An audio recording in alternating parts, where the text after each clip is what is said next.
up on Fulton today, Superior Court does its part to help reduce the county's unemployment rate. We'll have details on their second annual job fair. And voting days have been expanded for the November election. Find out what new days you can now cast your ballot. Fulton Today is next. From the Government Center in downtown Atlanta, you're watching Fulton Today with Shania Chavis. Welcome to Fulton Today, everybody. I'm Shania Chavis. Dozens of people hoping to get help landing a job line up in the Fulton County Government Center. FGTV's Priscilla Ortega was there for the annual job fair for the courts. Shania, the goal of Superior Court's second annual job fair is to help unemployed and underemployed residents, whether they were involved in the justice system or not. And it all started with some helpful interview tips. In the interview, presentation means everything. Be alert, truthful, and personable. That's the advice dozens of unemployed residents received as they prepared for Superior Court's second annual job fair. Many of the job seekers at the event heard about it from the Accountability Court of Fulton County.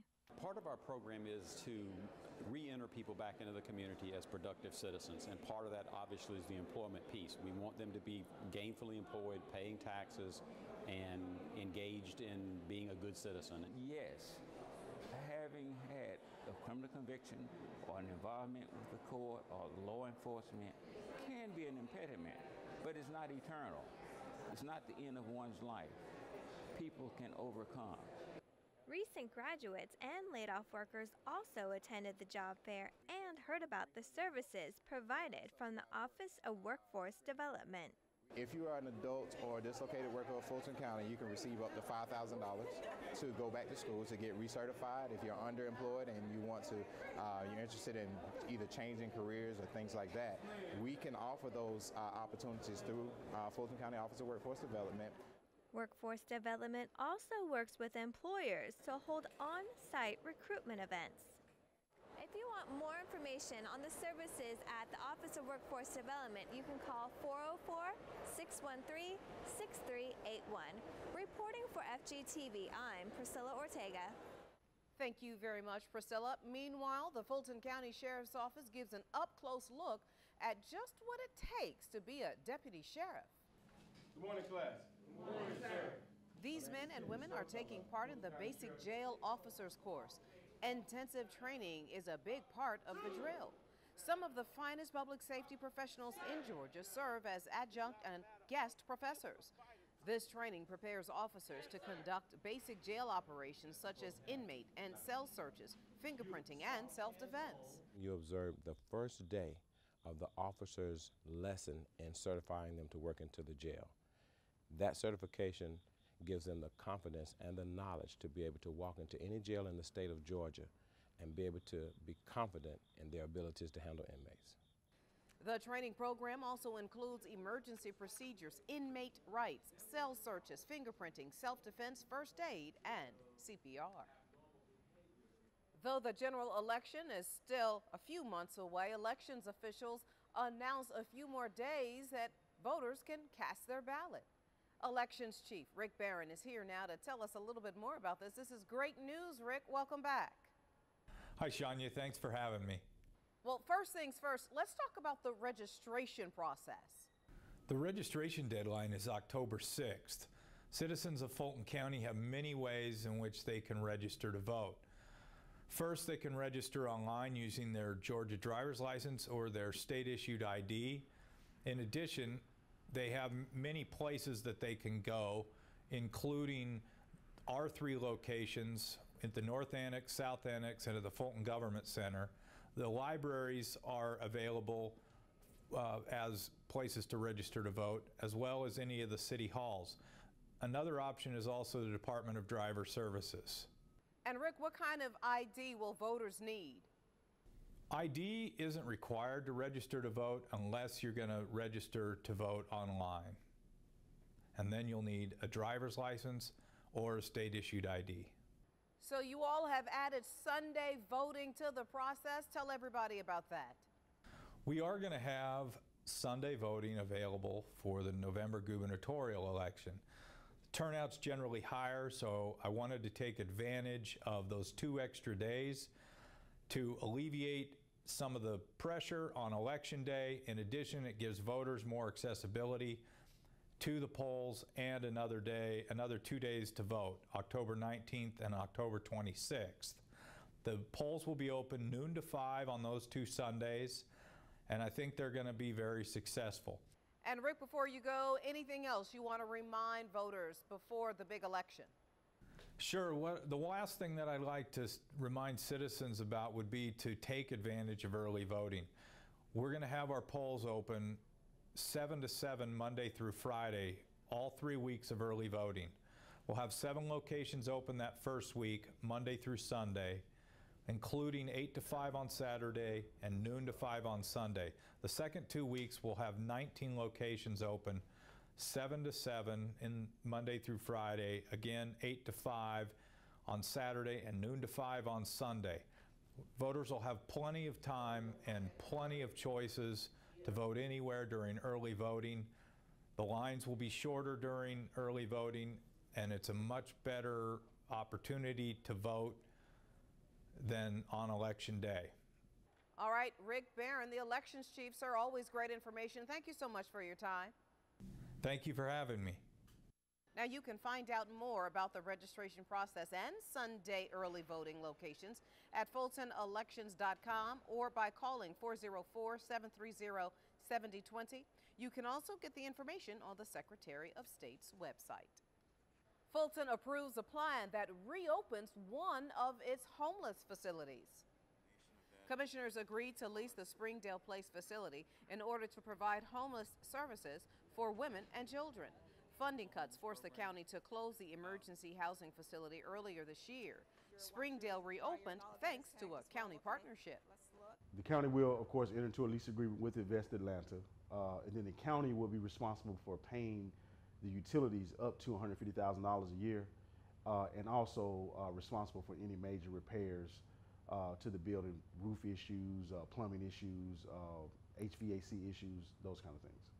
The county's budget restrictions forced it to eliminate 150 shelter beds for men at Jefferson Place and 150 women at Springdale Place before the partnership was reached. We'll have to move the furniture back into Springdale, get the building somewhat clean, and then the parties will be able to move in.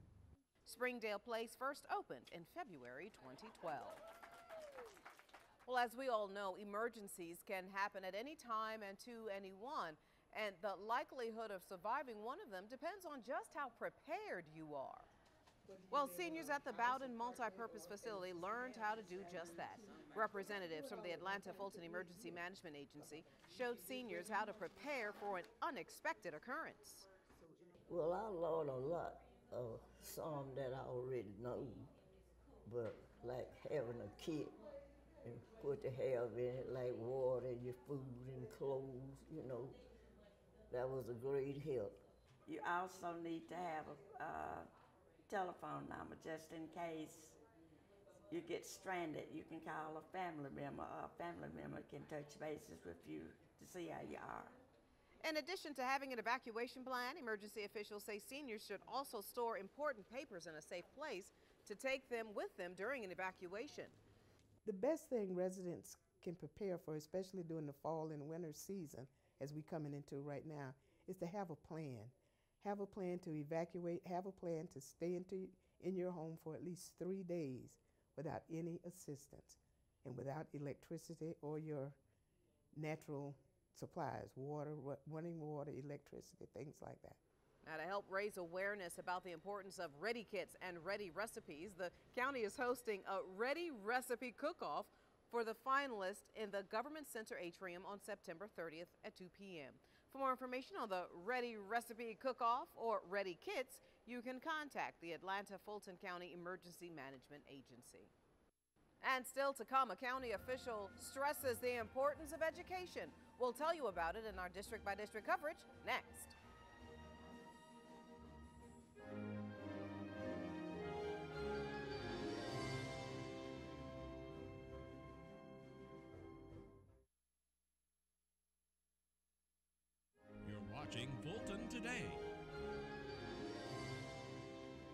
Fulton commissioners expressed their concern about inmate detainer requests from federal agents, and residents are given the opportunity to speak out about the revised fee schedule in the South Fulton Tax District. Here's this week's district by district coverage. Okay. We begin with District 1 and Chairman John Eves' visit to Love T. Nolan Elementary School in South Fulton. The at-large commissioner read a book to dozens of fourth-grade students. The school invites partners to visit with their children to talk about the importance of education and being a good citizen.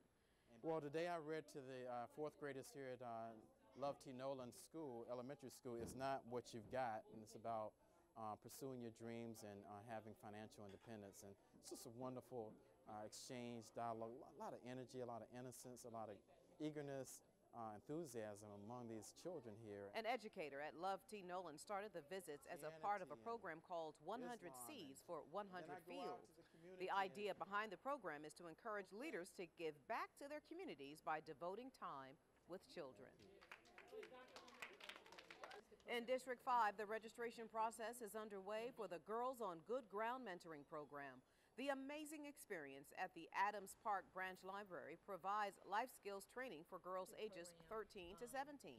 The group will participate in workshops and community service throughout the year on designated weekends. We currently serve teen girls between the ages of 13 and 17 years old, and those teen girls are those children who are typically at risk, who we see exhibiting behaviors such as, maybe talking back or disrespecting parents, or maybe truancy from school. They're doing some things that are kind of high-risk behaviors, and we really want to target reaching those children when we first start to see those behaviors. Participants in the Girls on Good Ground mentoring program will also take part in a bi-monthly luncheon. The girls also compete for college scholarships. For more information on the program, call 404-752-8763. District 6 Commissioner Joan Garner gets support from her colleagues on a resolution concerning the policy by which federal agents detain inmates at the Fulton County Jail. The resolution urges the Fulton County Sheriff or his designee to implement a policy to decline detainer requests from the United States Department of Homeland Security, Immigration and Customs Enforcement, also known as ICE. The commissioner says she was made aware of the ICE holds by the community. Fulton County, Atlanta metropolitan area really is a place that is too busy to hate and to not discriminate. And so I too support this. I support your efforts, and I think that we have to continue to treat all citizens with dignity and respect. That's Fulton County taxpayer money. Yeah. And we're not getting reimbursed for it. And the issues we're having with our jail today, all this does is heighten where we already are. We don't have money to hold people for the federal government if the federal government is not reimbursing us.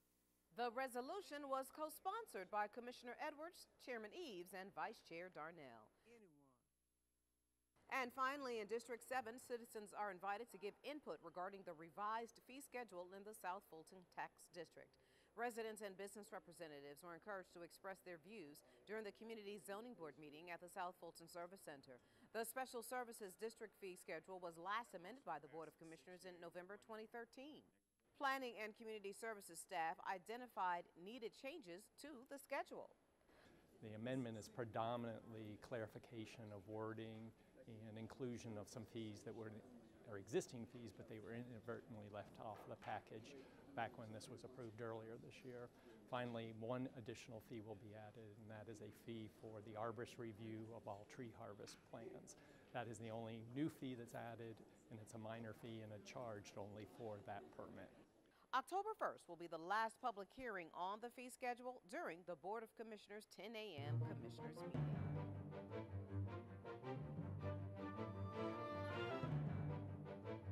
Now, you can catch more of your commissioners at work all this week with a rebroadcast of the Board of Commissioners meeting right here on FGTV. And when we come back, promoting a healthy workforce. Stay with us.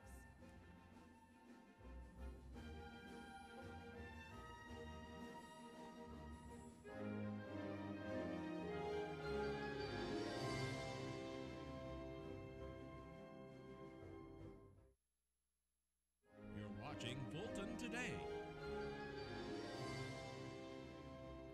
Fulton employees fill the streets of downtown Atlanta, all in the name of good health. FGTV's Lynn Vaughn has the story of this year's Fulton 5 and 10K walk run.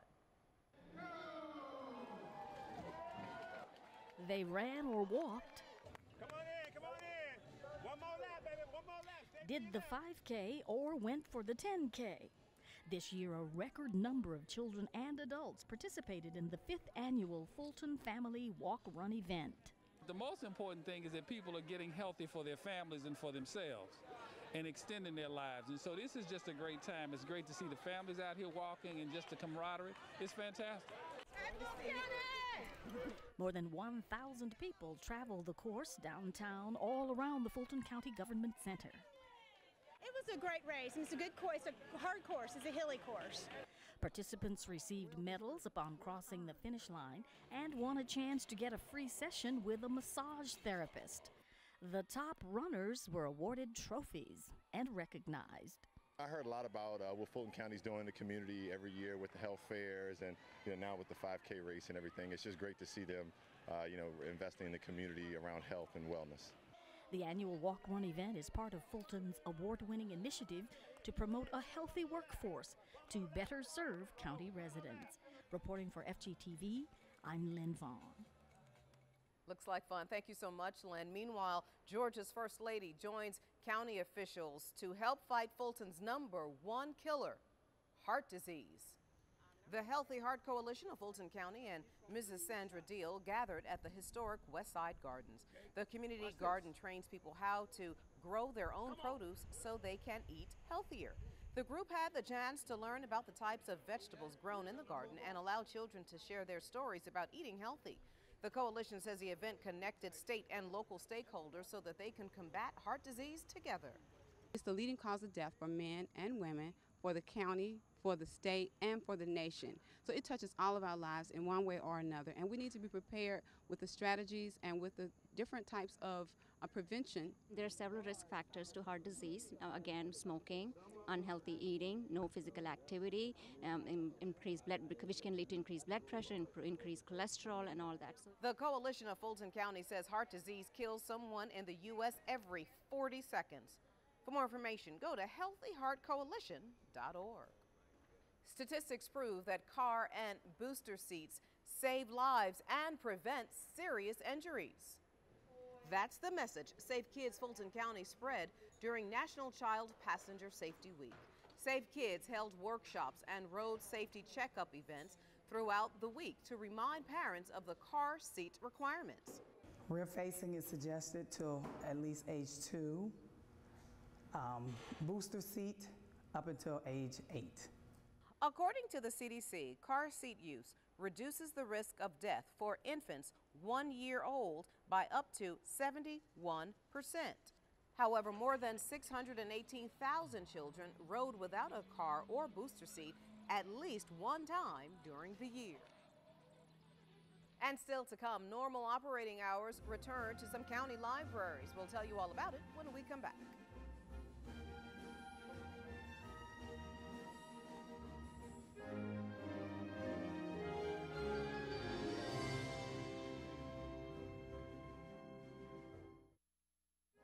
Watching Fulton Today. Fulton leaders respond to the public's cry to open more libraries on Fridays. Commissioners approved the plan to have 12 libraries open on Friday afternoons. The libraries that have Friday hours now are the most heavily used branches. Earlier this year, library hours were modified because of a tighter budget. County staff reworked their plan to keep some libraries open on Friday without requiring more funds. When it comes to the number of hours of service, our library system surpasses nearby counties. Even at the 996 hours a week when we did not have Friday hours, we were providing more hours of service than DeKalb, Cobb, or Gwinnett.